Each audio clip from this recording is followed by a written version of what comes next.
አንጋፋዋ አርቲስት የፍሬ ህይወት ባህሩ ህልፈትና የመቃብር ስፍራ ውዝግብ አልፎም ደግሞ ልገሳ አድርጋለች። ምን ልገሳ ነበር ያደረገችው? ያን በማስመልከት አብረን የምናየው ይሆናል። ሰላም ጤና ይስጥልን ውድ የቻናል ተከታታዮች፣ ሚኪ ነኝ ከሚኪታቡር ኢንፎ። ለዚህ ቁም ነገር አዘል ቻናል አዲስ ከሆናችሁ ሰብስክራይብ በማድረግ ቤተሰብ ይሁኑ። ይህንን ቪዲዮ ሲጨርሱ ላይክ፣ ሼር እና ኮሜንት በማድረግም ላልሰሙት እንድዳርስ ያድርጉ። እስከ መጨረሻው እንድታደምጡኝ በትህትና ጠይቃለሁ። በኢትዮጵያ ታሪክ እንግዲህ በአርት ሙያዎች ብዙ ያልተነገረላት አንዷ ብትኖር በተለይ ቲያትር ዘርፍ ላይ በከፍተኛ ሁኔታ ቻለንጆችን ተጋፍጣ ትወና ገጸ ባህሪን በመላበስ የምትተውነው በርካቶችን ስታዝናና የነበረችው ብርቅዬ አርቲስቶች መካከል አንዷ ፍሬህይወት ባህሩ ነው ብትባል የማይካድ እውነታ ነው። ምክንያቱም ፊልም ትወናና የመድረክ ቲያትር በጣም ይለያያል። ፊልም ትወና የሆነ ስህተት እንከን ሲኖር ካት እየተደረገ ወይም እየተስተካከለ ነው የምሰራው። በዛ ላይ ደግሞ ብዙም ብቃት ላይ ጠይቅ ይችላል ፊልም ትወና የውጭ ፊልም ካልሆነ ማለት ነው። አልፎም ቢሆን የስፖርት አቋም ሊሆን ይችላል እንጂ ሌላ ብዙም ያን ያህል ቻሌንጅ አያረግም። የመድረክ ላይ ግን የሚደረጉት ትወናዎች ቀጥታ እዛው ላይቭ ስለሆነ ቀጥታ እንግዲህ በአካልም እየታዩ ስለሆነ የትወና ብቃት ይጠይቃል። እንከን ወይም ጉድለፈት ልታይበት አይገባም። ያን እንግዲህ የሚተውኑት በጣም በሳል ለገጸ ባህሪ የተሰጡ ወይም ተፈጥሯቸው ራሱ በዛ በአርት ያደገ መሆን እንዳለባቸው ጀምረም ነው።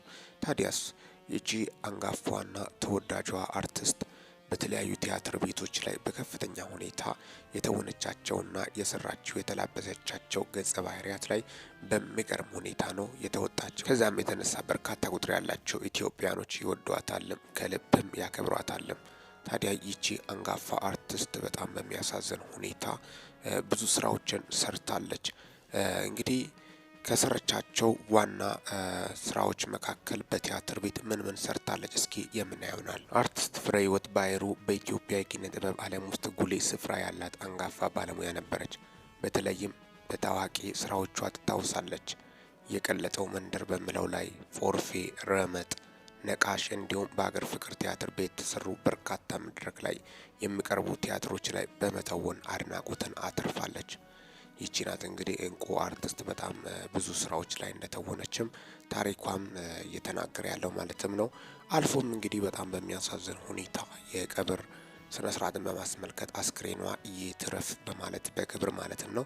ኢትዮጵያ ላይ እንደምታወቀው እንደተለመደውም በርካታ ታዋቂ ሰዎች አስክሬናቸው ወይም መቃብር ስፍራቸው በቅድስት ስላሴ 4 ኪሎ በሚገኘው ካቴድራል ቅጥር ግቢ ውስጥ ነው የሚፈጸመው።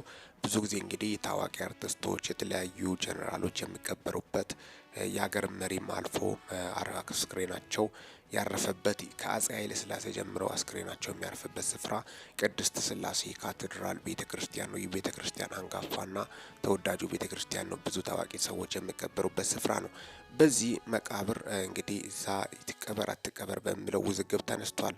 ምንድነው የተፈጠረው? እስኪ በዛ ዙሪያ ምን ነበረ የተነሳው? የት ይሁን አስክሬኑ የሚያርፈው በሚለው ዙሪያችን እስኪ ከማየታችን በፊት በቅድስት ስላሴ ካቴድራል ቀብር ስነ ስርዓትን በማስመልከት የተጠየቀውና የተነሳው ነገር ምን ነበር? እስኪ አብረን የምናየው ይሆናል። የቅድስት ስላሴ ቤተክርስቲያን የቀብር ቦታ ክፍያ ነሳ።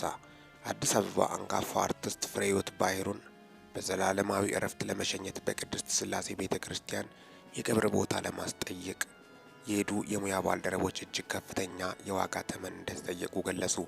ይህ የዋጋ ተመን በርካቶችን እያነጋገረ ነው።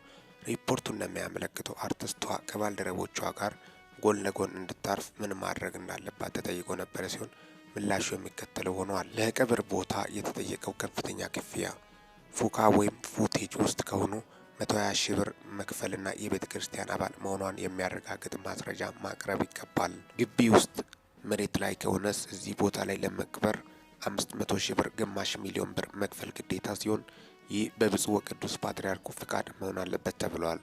ሪፖርቱን ያቀረቡት አቶ ቴዲ ካሳ እንደገለጹት ቅድስት ስላሴ ግቢ ውስጥ የቀብር ቦታ እንደሌለ የተነገራቸው ሲሆን ቦታው ያለው ጎረቤት በዓለ ወልድ ቤተ ክርስቲያን መሆኑ ተነግሯቸዋል። ክፍያውንም ከፍሎ ለሚቀበር ሰው የቀብር አስፈጻሚ መኪና ጭምር ማቅረብ እንደሚችሉ ተነግሯቸዋል። ሪፖርቱን ያቀረቡት ወገን አርቲስት ፍሬህይወት ባህሩ ቤተ ክርስቲያኗ በሙያዊ አስተዋጽኦ አገልግላለች ሲሉ በገንዘብ ምክንያት ይህን ያህል መመዘኗ ተገቢ አለመሆኑን ተችተዋል። በተጨማሪ ሃይማኖት የሌላቸውም ጭምር ገንዘብ ከፍለው በሚቀበሩበት ስፍራ ለቤተ ክርስቲያን ታዛዥ የነበሩ ምዕመናን በገንዘብ ምክንያት መቸገራቸው የቤተ ክርስቲያኒቱን አስተዳደር መፈተሽ እንደሚገባው አስረድተዋል። ቆሞ ኖረዋል ያልተባለው ህዝቦች ሞቶ መቀበሪያ ሲያጣ ወዴት እየተጓዙ ነው የሚለው ጥያቄ የብዙዎች ደወል ሆኗል። ብዙ የዋጋ አወጣጥ ላይ እጅግ አሳዛኝ ሆነዋል። በተለይ የትቀበር በሚለው ዙሪያ ነው። በቅድስት ስላሴ ካቴድራል እንግዲህ ብዙ አንጋፋ አርቲስቶች አርፏል። አሁን መቃብራቸው ስፍራ ነው። ከዚህ በፊት ቤተ ክርስቲያኑ እንኳን ወዴት እንደሆነ የማያውቁት በርካታ ታዋቂ ሰዎች የተቀበሩበት ሁኔታም ነው የተከሰተው።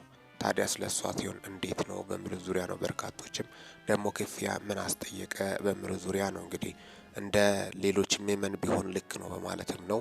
ሌላው ደግሞ ቅድስት ስላሴ ካቴድራል ቤተ ክርስቲያን ራሷ ቤተ ክርስቲያኒቱ ታዋቂ ሰዎችን መቃብር ስፍራ እዛ ሲያርፍ ምእመን የላትም ወይ? የቅድስት ስላሴ ካቴድራል ምእመን የለም ወይ? ምእመንና ታዋቂ ሰዎች ለምንድን ነው እንግዲህ ቤተ ክርስቲያኒቱ አንድ እንግዲህ የእምነት ሃይማኖት ተቋም ከሆነ ይህ የታዋቂ ሰዎች መቀበሪያ እንዳልሆነም ነው። ከዚህ በፊት የተለያዩ ሰዎች ባረፉ ቁጥር ወጥቶ እዛ ነው አስክሬናቸው የሚያርፉ። ምን ጉድ ነው? ወይ ሰማይ ቤት ቪአይፒ ነው በማለትም ነው በርካቶችም ጥያቄ ያነሱበትም ክስተትም የተፈጠረው። የትም አረፈ የትም ያው ዞሮ ዞሮ ግን አርቲስቷ ከወዳጆቿ ጎን ይረፍ በማለትም ነው። ለዚች ሲሆን ደግሞ ለምንድን ነው ጠበቅ ያለው? ለዚች ታላቅ አርቲስት ሲሆን እንዴት ጠበቅ አለ? ገንዘብ በደንብ ስለሌላት ነው ወይ በህይወት እያለች በማለትም ነው በርካቶች የሚያነሱ ያሉት። በእውቅና ብቻ ቤተ ክርስቲያኒቷ ወዴት እንደሆነ እንኳን የማያውቁት መጥቶ የሚቀበሩበት፣ እሷ ግን ቤተ ክርስቲያኒቱን በደንብ ስታገለግል እንደነበረች በተለያዩ ሙያ አልፋም ደግሞ የኦርቶዶክስ እምነት ተከታይ በትክክል እንደሆነች ጀምረም ነው። ስለዚህ ሌሎች ያልተነሳ ውዝግብ ለእሷ እንዴት ነው ልነሳ የቻለው በማለትም በርካቶችም ሀሳባቸውን እያነሱ ነው። ሌላው ደግሞ እንግዲህ ቅድስት ስላሴ ካቴድራል ማን ነው ታዋቂ ሰዎች መቀበሪያ ወይም ያረገው? ምእመናን የላትም ወይ? የራሷ ቤተ ክርስቲያኑ ከስር መሰረቱ ጀምሮ አብሮ በገንዘብ በምን አዋጥቶ ቤተ ክርስቲያኑን ያሰሩት ምእመናን ናቸው። ስለዚህ ምእመናንም ቦታ አይሰጣቸውም ወይ የሚሉ ጥያቄዎች በርካቶችም እያነሱ ስለሆነ ይህ በጣም ልታሰብበትና ልትሰመርበት ይገባል። እንግዲህ እንደ ሃይማኖት ተቋም ነው ይህ የንግድ ቦታ አይደለም፣ ሃይማኖት ተቋም ነው። ስለዚህ ይህ ልታስብበትና ልትሰምርበት ይገባል በማለት በርካታ ቁጥር ያላቸው ኢትዮጵያውያን በአሁኑ ሰዓት ብሶታቸውን እየገለጹ እንደሚገኙ ጭምርም ነው። ሌላኛው እንግዲህ አርቲስቷ በጣም በሚያሳዝን ሁኔታ ከማለፏ በፊት በዚሁ በአረርቲ በጣም በሚያሳዝን ሁኔታ በምንጃር ሸንኮራ ላይ ባለፈው ቤተ ክርስቲያን ጣሪያ ላይ ወጥቶ በአደጋ በርካታ ሰዎች ሞተዋል። አይናቸውን ደግሞ በአደጋው ምክንያት ያጡታሉ። ለነሱ እንደለገሰች ጨምረም ነው የወጡት መረጃዎች የሚያሳዩት ምን ያህል መልካምና የዋህ ደግ ቀና አመለካከት እንደነበረች ጨምረም ነው። ብርድ አለ ካለች በኋላ ነበረ ህይወቷ ያለፈው። እጅግ የሚያሳዝንና ልብ የሚሰብር ዜና ሆኗል። እስካሁን ድረስ በዚሁ አጫጭር መረጃ አብሬያቸው ቆየሁት። ሚኪ ነኝ ከሚኪታ ቦረንፎ። ለአርቲስት ፍሬህይወት ባህሩ ቤተሰቦቿ፣ አድናቂዎቿና ለወዳጅ ዘመዶቿ መጽናናትን እንመኛለን ከሚዲያችን።